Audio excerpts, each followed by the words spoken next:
नमस्कार, मंडल news bulletin में आपका स्वागत है। आइए पेश करते हैं आज के कुछ प्रमुख व मुख्य समाचार। अब तक यदि आपने मंडल न्यूज के इस चैनल को लाइक व सब्सक्राइब नहीं किया है तो जल्द से जल्द इस चैनल को लाइक व सब्सक्राइब जरूर कर दें।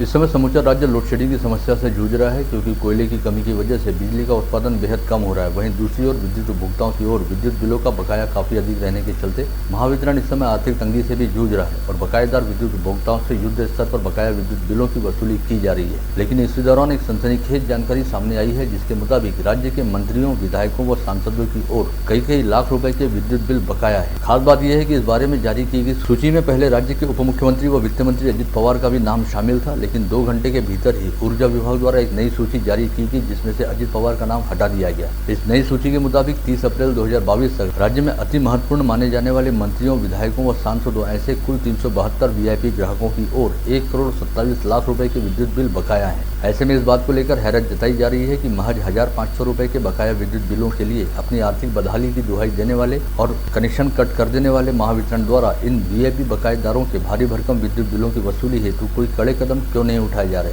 साथ ही सभी की निगाहें इस ओर भी लगी हुई हैं कि लाखों रुपए के विद्युत बिल बकाया रखने वाले लोगों की सूची सामने आने के बाद महावितरण द्वारा क्या कार्रवाई की जाती है और सूची में शामिल नामों में से किन किन लोगों के विद्युत कनेक्शन काटे जाते हैं। स्थानीय स्वायत्त संस्थाओं में प्रभाग रचना का अधिकार राज्य सरकार के पास है अथवा राज्य निर्वाचन आयोग के पास, इस विषय पर अब पूरी तरह से विराम लग गया है और यह कार्य राज्य निर्वाचन आयोग के अधिकार क्षेत्र में रहने की बात स्पष्ट हो गई है, जिसके चलते आयोग ने इस संदर्भ में अपनी कार्रवाई भी शुरू कर दी है और राज्य सरकार द्वारा अब तक किए जा रहे दावों को काफी बड़ा झटका लगा है। राज्य निर्वाचन आयोग ने सर्वोच्च न्यायालय द्वारा 4 मई को जारी किए गए आदेश के आधार पर प्रभाग रचना के अधिकार अपने पास लेते हुए अगली कार्रवाई शुरू कर दी है, जिससे साफ हो गया है कि स्थानीय स्वायत्त निकायों में प्रभाग रचना निर्धारित करने का जिम्मा अब भी राज्य निर्वाचन आयोग के पास ही है।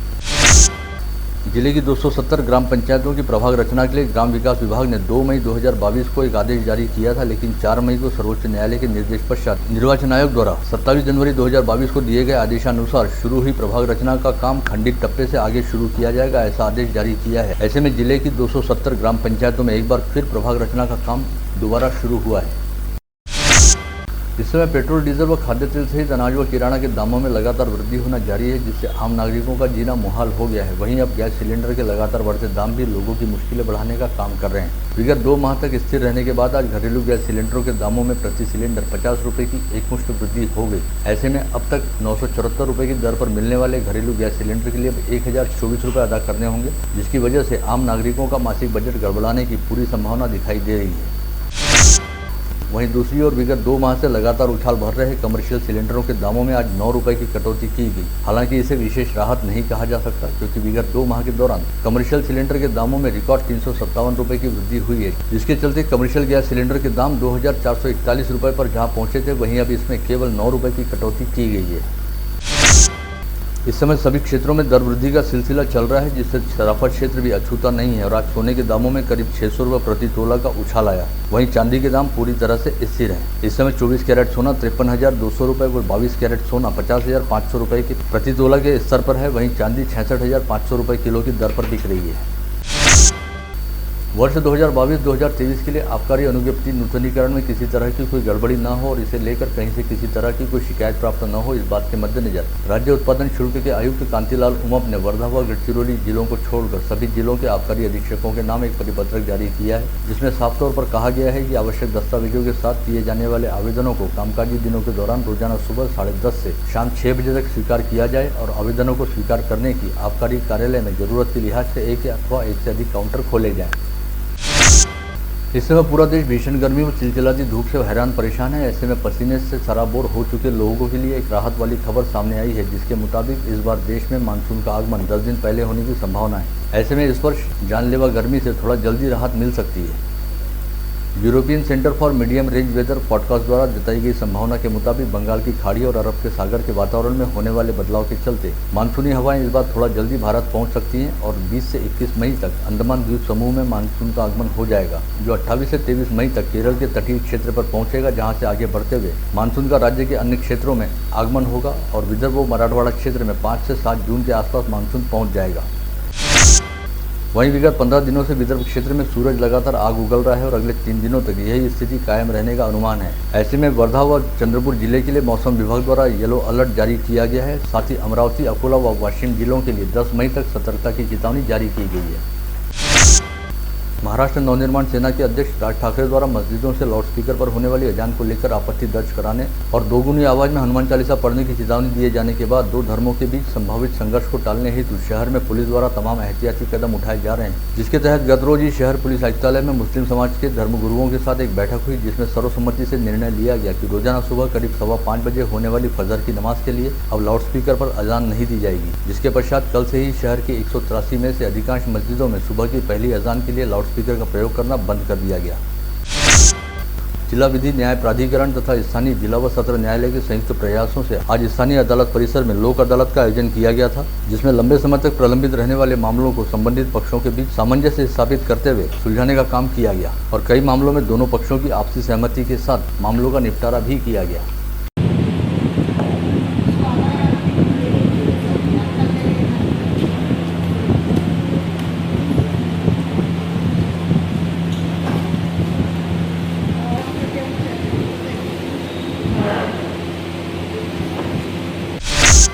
विदर्भ क्षेत्र की दूसरी सबसे बड़ी शैक्षणिक संस्था रहने वाली विदर्भ यूथ वेलफेयर सोसाइटी से संबंधित एक अपील पर सुनवाई करते हुए स्थानीय जिला व सत्र न्यायालय ने संदीप मेघे, श्रीजीत गोड़े, शेखर देशमुख व उनकी पत्नी ऐसे 4 लोगों को राहत देते हुए उनकी संस्था में सदस्यता को फिर से बहाल करने का निर्णय सुनाया। हालांकि इस फैसले के तुरंत बाद संस्था की ओर से दायर याचिका पर सुनवाई करते हुए कोर्ट ने अपने ही फैसले पर 2 माह के लिए स्थगनादेश जारी किया। इस दौरान विदर्भ यूथ वेलफेयर सोसाइटी द्वारा इसे लेकर हाईकोर्ट में अपील की जा सकती है। संदीप मेघे सहित अन्य 3 लोगों को संस्था के महत्वपूर्ण व गोपनीय दस्तावेजों में गड़बड़ी करने का दोषी पाते हुए संस्था के संचालक मंडल द्वारा उन्हें वर्ष 2015-2016 में संस्था से बाहर कर दिया गया था और उनकी प्राथमिक सदस्यता को खारिज किया गया था। महानगरपालिका के स्कूलों में शिक्षकों की संख्या, भौतिक सुविधाएं रहने के बाद भी पद संख्या बेहद कम है। बदलती शिक्षा प्रणाली के अनुरूप मनपा की स्कूलें अपडेट नहीं रहने से पालक वर्ग अपने बच्चों को निजी स्कूलों में पढ़ाते हैं, लेकिन भविष्य में मनपा की स्कूलें टिकी रहें तथा सामान्य गरीब व जरूरतमंद वर्ग के बच्चों को प्रगत व नावीन्यपूर्ण शिक्षा उपलब्ध हो, इसलिए अभी से मनपा की स्कूलों को अपडेट करने की जरूरत है। अतः आगामी शिक्षा सत्र से मनपा की स्कूलों में नर्सरी, KG1, KG2 तथा कक्षा पहली के वर्ग अंग्रेजी मीडियम से शुरू करने का मानस विधायक सुलभा खोड़के द्वारा व्यक्त किया गया। शुक्रवार को विधायक सुलभा खोड़के ने मनपा में स्वास्थ्य व स्वच्छता विभाग की बैठक करते हुए शहर में जनसंख्या की तुलना में स्वास्थ्य केंद्र बढ़ाने के निर्देश दिए और शहर की दैनंदिन स्वच्छता को लेकर आ रही शिकायतों का निराकरण करने के निर्देश भी जारी किए। हाल ही में शिक्षणाधिकारी द्वारा कुछ शिक्षकों को स्वास्थ्य केंद्रों पर नियुक्ति के आदेश जारी किए गए और वैक्सीनेशन पूर्ण करने के अभियान में प्राथमिक शिक्षकों को तैनात किया जा रहा है, लेकिन मनपा के शिक्षक विगत 2 वर्ष से कोविड प्रतिबंधात्मक अभियान में योगदान दे रहे हैं। घर घर जाकर सर्वे करने से लेकर कंट्रोल रूम के जरिए कोरोना मरीजों पर ध्यान रखने, वैक्सीनेशन का सर्वे करने व होम आइसोलेट मरीजों के घर जाकर उनकी जाँच करने आदि जिम्मेदारियाँ शिक्षकों ने पूर्ण की है। परंतु अब ग्रीष्मकालीन छुट्टियाँ शुरू हैं, ऐसे में शिक्षकों को अन्य कर्मचारियों की तुलना में छुट्टियाँ कम मिलती हैं। अतः ग्रीष्मकालीन छुट्टियों में शिक्षकों को अतिरिक्त काम न सौंपा जाए और छुट्टी काल में किसी भी प्रकार की सेवा में शिक्षकों को नहीं लगाया जाए, इस राशि की मांग शिक्षकों द्वारा निगम आयुक्त से की गई। महानगरपालिका के व्यापारिक संकुलों के किराएदार दुकानदारों से मनपा ने 5 मई तक नए निर्धारित रेट पर दुकान का किराया व डिफरेंस देने के बारे में हमी पत्र मांगे थे, लेकिन संबंधित हमी पत्र देने में व्यापारी आनाकानी कर रहे हैं, ऐसा मनपा के बाजार व लाइसेंस विभाग द्वारा बताया गया। संत गाड़गे बाबा अमरावती विद्यापीठ की परीक्षा ऑनलाइन पद्धति से लेने की मांग छात्र संगठनों ने की। NSUI ने इसके लिए विद्यापीठ में आंदोलन कर कुलगुरु को निवेदन सौंपा था। इस समय कुलगुरु डॉक्टर मालखड़े ने बताया कि वर्ष 2022 की ग्रीष्मकालीन परीक्षा को लेकर 25 जनवरी 2022 को ही निर्देश प्राप्त हो गए थे और सभी महाविद्यालयों में प्रत्यक्ष वर्ग शुरू हो गए थे। अतः ग्रीष्मकालीन परीक्षाएं ऑफलाइन पद्धति के अनुसार ही लेने के निर्देश राज्य सरकार द्वारा दिए गए और उन्हीं निर्देशों पर परीक्षा की तैयारी की गई, लेकिन वे छात्रों की भावनाओं से राज्यपाल व महाराष्ट्र सरकार को अवगत जरूर कराएंगे। जिला परिषद शिक्षकों के तबादले की प्रक्रिया लगातार 2 वर्षों से नहीं चलाएगी। जिला अंतर्गत तबादले के 7 अप्रैल 2021 के संशोधित सरकारी निर्णय जारी होने के बाद भी तबादले नहीं किए जा रहे, जिससे साफ है कि सरकार को जिला परिषद शिक्षकों के तबादले नहीं करना है। इससे असंतोष निर्माण हुआ है, अतः शिक्षकों द्वारा तीव्र आंदोलन किया जाएगा और 9 मई से महाराष्ट्र राज्य दुर्गम क्रांति शिक्षक संगठन द्वारा श्रृंखलाबद्ध अनशन शुरू किया जाएगा। ऐसी चेतावनी आज यहाँ बुलाई गई पत्रकार परिषद में दी गई।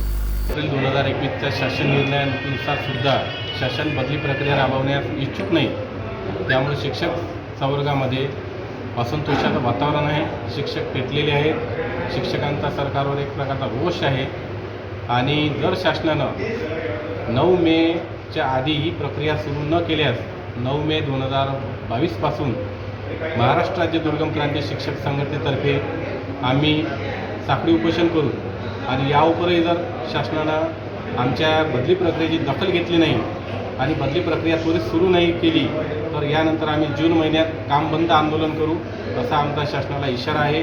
म्हणून आम्ही शासनाला एक विनंती करू इच्छितो की जिल्हा परिषद शिक्षकांची ऑनलाईन शिक्षक बदली प्रक्रिया त्वरित राबवावी.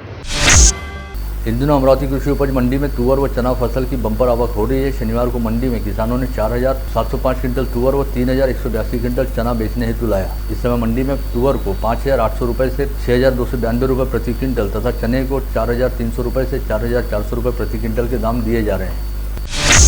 अमरावती निवासी विवाहिता द्वारा लगाए गए दहेज को लेकर प्रताड़ित किए जाने सहित अन्य आरोप निराधार पाए जाने के चलते मुंबई उच्च न्यायालय की नागपुर खंडपीठ ने इस महिला के अमेरिका निवासी देवर सहित उसकी सास के खिलाफ दर्ज एफआईआर व उससे संबंधित मुकदमे को खारिज करने का आदेश जारी किया. न्यायमूर्ति विनय देशपांडे व न्यायमूर्ति अमित बोरकर की खंडपीठ द्वारा सुनाए गए फैसले से अमेरिका निवासी देवर सहित उसके परिवार को काफी राहत मिली है. आज सुबह शहर पुलिस आयुक्तालय में उस समय हंगामे वाली स्थिति बन गई जब कोल्हापुरी गेट पुलिस थाना अंतर्गत पार्वती नगर में रहने वाले प्रवीण राजूरकर नामक युवक ने यहां पहुंचकर जहर गटकने का प्रयास किया ताकि वह आत्महत्या कर सके. लेकिन इस युवक ने जैसे ही आयुक्तालय के रिसेप्शन पर पहुंचकर अपनी जेब से कीटनाशक की बोतल निकालकर उसे अपने मुंह से लगाया, वैसे ही वहां उपस्थित पुलिस कर्मचारियों ने तुरंत उसके हाथ से कीटनाशक की बोतल छीन ली और उसे फ्रेजरपुरा पुलिस के हवाले करते हुए तुरंत ही इलाज के लिए जिला सामान्य अस्पताल में भर्ती कराया गया. इस दौरान मामले की जानकारी मिलते ही पुलिस आयुक्त कार्यालय सहित पूरे पुलिस महकमे में अच्छा खासा हड़कंप व्याप्त हो गया और पुलिस के तमाम आला अधिकारी तुरंत इरविन अस्पताल पहुंचे जहां पर कोतवाली पुलिस द्वारा कड़ा पुलिस बंदोबस्त लगा दिया गया था. बडनेरा पुलिस थाना क्षेत्र अंतर्गत भातपुरी तहसील के कौठा बहाले गांव स्थित ग्राम पंचायत कार्यालय में कल आम सभा आयोजित की गई थी, जहां पर सरकारी योजनाओं और गांव में जिम लगाने को लेकर विवाद हुआ और मामला इतना अधिक बढ़ गया कि दो गुट आमने सामने हो गए तथा दंगा भड़कने के साथ ही ईंट व पत्थर से एक दूसरे पर हमला किया गया. जानकारी मिलते ही पुलिस तुरंत मौके पर पहुंची और स्थिति पर काबू पाते हुए दोनों ही समूह के 19 आरोपियों के खिलाफ अपराध दर्ज किया गया और 11 आरोपियों को तुरंत गिरफ्तार भी किया गया. तलेगांव दशासर पुलिस थाना क्षेत्र अंतर्गत चांदू रेलवे तहसील के खरबी मांडवगढ़ परिसर निवासी अविवाहित युवती की डेमला नदी में डूबकर मौत हो जाने की घटना शुक्रवार की सुबह 6 बजे घटित हुई. मृतक की शिनाख्त यशोदीप उर्फ छोटू शरद बागड़े के तौर पर हुई है. चिखलदरा पुलिस थाना क्षेत्र के टेमरूसोड़ा निवासी शालिग्राम बिलसरे को शराब पीने की आदत थी और वो आए दिन अपने घर में हंगामा किया करता था. इस बात से परेशान होकर उसके बेटे सुदाम बिलसरे ने शालिग्राम की लाठी से पीट कर हत्या कर डाली. पुलिस ने घटनास्थल का पंचनामा कर लाश को पोस्टमार्टम के लिए रवाना करते हुए हत्यारे बेटे सुदाम बिलसरे को गिरफ्तार किया. वरुड तहसील के महेंद्र निवासी विठल कवडेती अपने मवेशियों को पानी पिलाने के लिए तालाब पर लेकर गए. इसी समय झाड़ियों में छिपकर बैठे बाघ ने बैल पर हमला कर उसे घायल कर दिया. मध्य प्रदेश के खालवा खार व खंडवा से चुराई गई 100 मोटरसाइकिलें मेलघाट में काफी कम कीमत में बेची गई. यह मामला उजागर होते ही खालवा पुलिस ने करीब 40 मोटरसाइकिल बरामद करने में सफलता प्राप्त की. गोंदिया जिला अंतर्गत नागपुर रायपुर राष्ट्रीय महामार्ग पर नैनपुर गांव के पास बीती शाम 7:30 बजे के आसपास तेज गति से आ रहे ट्रक ने एक मोटरसाइकिल को जोरदार टक्कर मारी. इस भीषण सड़क हादसे में दोपहिया पर सवार महिला व उसके 2 बेटों की मौत हो गई. वहीं महिला के पति गंभीर रूप से घायल हो गए. नांदगांव खंडेश्वर तहसील की चांदू रेलवे मार्ग स्थित उर्दू स्कूल के पुल के नीचे पानी में ट्रैक्टर के गिर जाने से ट्रैक्टर के नीचे दबकर उमेश रंगारी नामक ट्रैक्टर चालक की मौके पर मौत हो गई. चिखलदरा पंचायत समिति अंतर्गत आने वाले जारीदा के पास काली पांड्रा गांव की जिला परिषद की प्राथमिक मराठी शाला को चक्रवाती हवा ने पूरी तरह से जमींदोज कर दिया. तेज आंधी तूफान की वजह से स्कूल की छत के टिन हवा में उड़ गए और दीवारें भी ढह गई, लेकिन सौभाग्य से यहाँ पर कोई जनहानि नहीं हुई. फ्रेजरपुरा पुलिस थाना क्षेत्र के यशोदानगर परिसर में रहने वाली महिला को शारीरिक व मानसिक रूप से प्रताड़ित करते हुए घासलेट डालकर जिंदा जलाने का प्रयास किया गया. इस सनसनीखेज घटना को अंजाम देने वाले महिला के पति सौरभ चांदने और उसकी मां मयूरा चांदने के खिलाफ पुलिस ने हत्या का प्रयास करने की धारा के तहत अपराध दर्ज किया है. अपराध शाखा की टीम ने स्थानीय पंचवटी चौक पर शेख सलमान व शेख इरफान नामक 2 आरोपियों को संदेह के आधार पर पूछताछ हेतु रोका और तलाशी लेने पर उनके पास से चाइना चाकू व बिना नंबर वाली मोटरसाइकिल बरामद की गई. नागपुरी गेट पुलिस थाना क्षेत्र के गौलीपुरा में चल रहे जुआ अड्डे पर पुलिस आयुक्त के विशेष दस्ते ने गुप्त जानकारी के आधार पर छापा मारा और 14 आरोपियों को गिरफ्तार करते हुए 25,000 रुपए का माल बरामद किया. आप देख रहे थे मंडल न्यूज बुलेटिन. हमारे चैनल को लाइक करें, शेयर करें और हाँ, सब्सक्राइब करना ना भूलें. कल होगी आपसे फिर मुलाकात. तब तक के लिए धन्यवाद.